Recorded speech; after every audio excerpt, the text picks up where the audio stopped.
live here. All right. All right, Dale, we're live here on Ash Jr. on this beautiful Tuesday. Nice. You ready to go? Yeah, let's do it. Ask Junior on deck. Let's fire it up. This first one comes from Connor. He said, something I see NFL players and coaches talk about a lot. It's their welcome to the NFL moment. It's either a coach chewing them out or that first moment where it becomes real. Did you have a specific welcome to NASCAR moment? There was probably a couple. I went to Mike's got one. Martinsville. Oh, when I ran into everything. I mean, I'd ran a handful of races before that, but the welcome to moment is usually right at the very front end. Yeah. I mean, I went to went to Japan and raced in that exhibition race, and Dad punting me on the last few laps. That was kind of my welcome to the big boys moment. I had new tires. I was trying to drive through the pack and get as good a finish as I could. We had like a 10-lap run to the finish. I caught Dad. We were coming up off turn 4. I needed to clear him so I could open up, I couldn't go full throttle off the corner because he's on my outside. So I'm sitting there running like 3/4 throttle, sliding up. And if I could clear him, I could get in the gas, right, and go down the next straightaway, and he's holding us up. And if I don't clear him, he's going to side draft me, and we're going to lose car links to the guys in front of us, and I need to go. Lap's running down. So I just cut across his nose, and he had to lift to not get fenced. He was going to run into the wall if he didn't lift. But he kind of clipped me and then jacked me up down the straightaway and turned me sideways. He let go of me.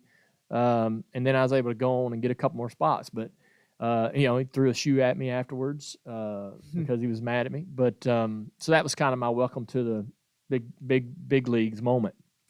There was a couple more. Yeah, Mike referenced Martinsville. I went out there either the spring or the fall and just destroyed the car, ran into everything. I even hit a pace truck or a cleanup crew truck in the pits. Trying to get around behind the wall to change the sway bar arm. We drug the sway bar arm off. Ended up crashing the car into the wall in turn 1 and 2, bent the steering wheel. Car's on fire, and that was the end of the day. We was in like 4 or 5 accidents that day. Yeah, all Ross Chastain's fault. Yeah, all of them were Ross Chastain's fault. In hindsight, I guess walking away from that type of race, how do you what was your mindset like? Earlier in the race at Martinsville, I was a lap down, and we started on the inside. And so I was the first car lap down. They dropped a green flag, and I passed the leader, and I drove away by a straightaway from the leader. And Dad was running in the top 10, so I knew he could see all this. And so we get in a helicopter to go home, and it's me, Dad, and Michael Waltrip. And we're eating hot dogs, got us a bag of hot dogs on the way home. And Dad said something like, man, was there, you hit about just about everything out there today, or said something like, what was going on with you? And I was like, man, you didn't see me straight away the leaders that one time. That was pretty damn impressive. And Michael Waltrip just starts laughing like hell because Dad's trying to get me to go, yeah, I see all my mistakes and I know what I should have did different. And I'm like, did you see my ass straight away, them leaders? Something else. Whooped them. Whooped their ass for about 20 laps. That's a good way to remember that race. Speaking of the Japan race, I saw someone on the YouTube chat calling in all the way from England. Damn, all right. What does it take to get NASCAR back international like a Japan race? I love it, man. I think it would be awesome to I love the idea of taking our cars and going into international environments and in front of an international audience on an oval. So, the street course, momentum with Chicago, all the road courses that we've started to incorporate into our schedule, that's great, but I don't want to go. I mean, I don't give a crap about a cup race at another road course, even internationally, right? Even in the UK or out, I don't care. I don't want to see it. I want that audience that's never seen our cars race in person to see them race on an oval, right? Yeah. Our roots.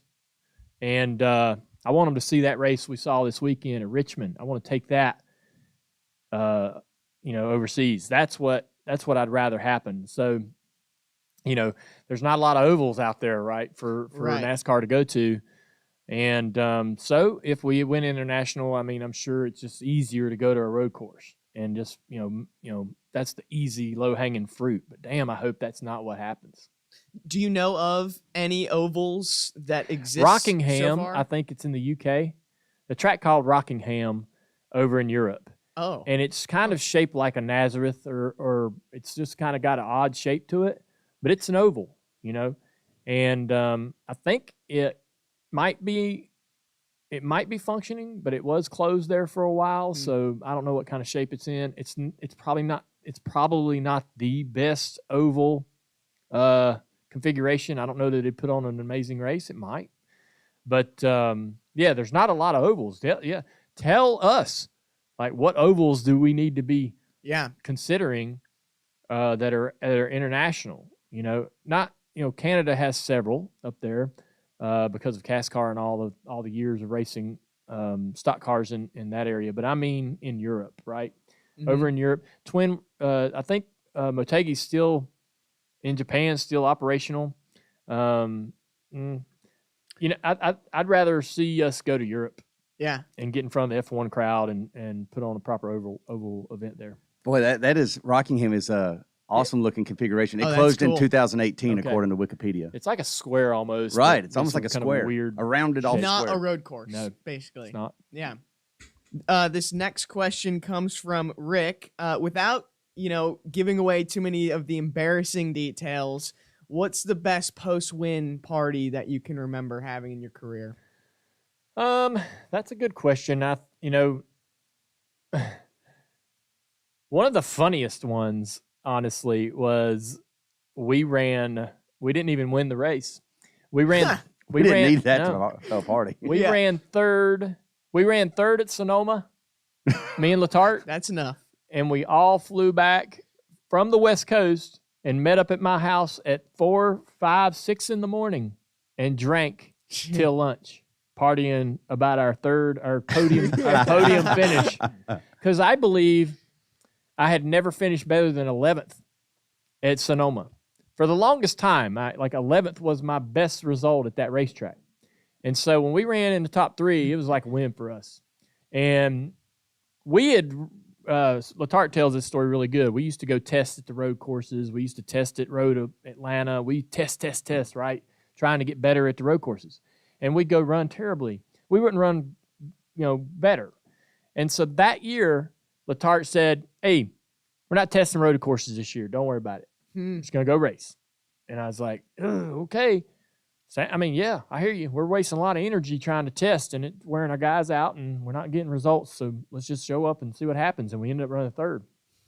So I told him, I said, man, I'm pretty damn happy about this. And if y'all want to come on over to the house when you get home, I'll be there.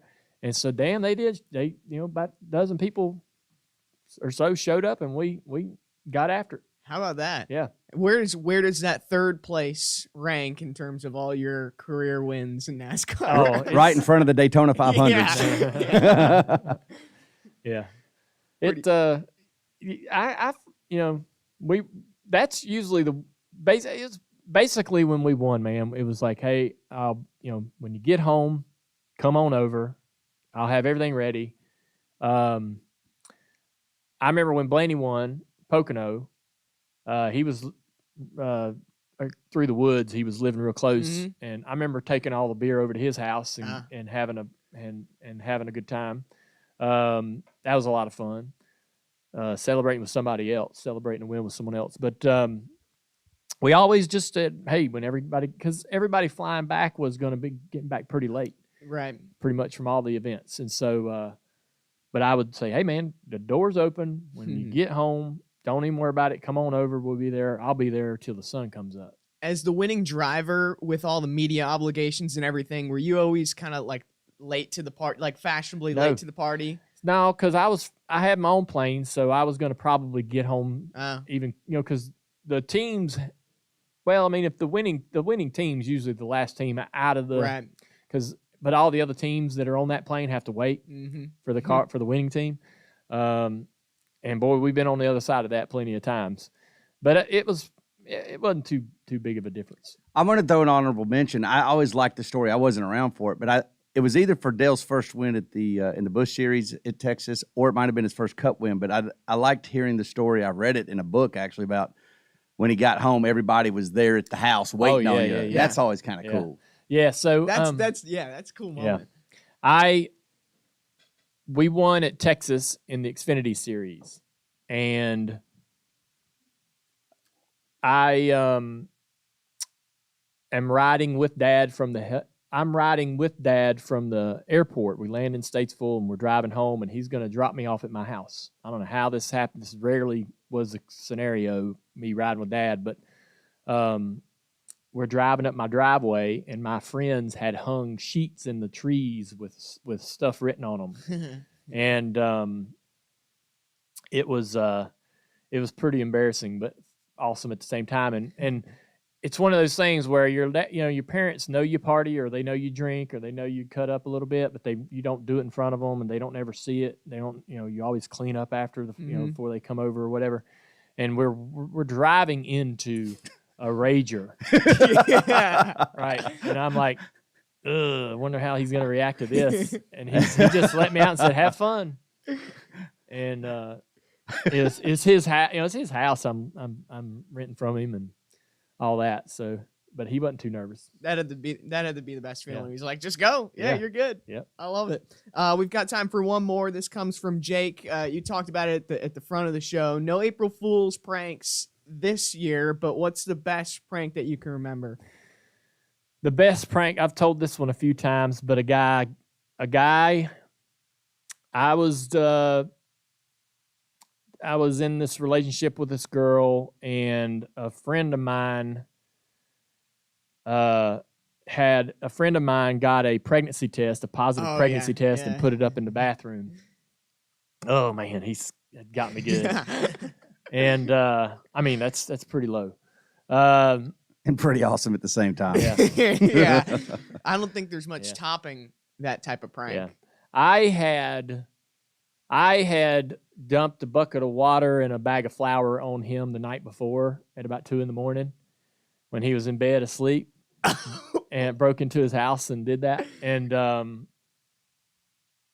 put about 2,000 crickets in his bedroom. Same year? Yeah, same night. Same night. Yeah. Oh, this was a prank war of all prank wars. Yeah, it was pretty ruthless. So, okay, maybe you had that one coming then. Oh, yeah. He had it coming. He got me good. That ended it. Yeah, I bet that was the end of the game right there. Hey, that pregnancy test was probably about 15 or 20 minutes of terror in his life. Where crickets, they're probably still making noise over there in that house. Yeah. Oh, yeah. You might have to move out on that one, because you ain't gonna get them all. Yep. Awesome. I think that's a good place to end it. This really got Ash Jr. All right, everybody. Thank y'all for tuning in. I appreciate everybody's support of Dirty Mo Media and everything we got going on here.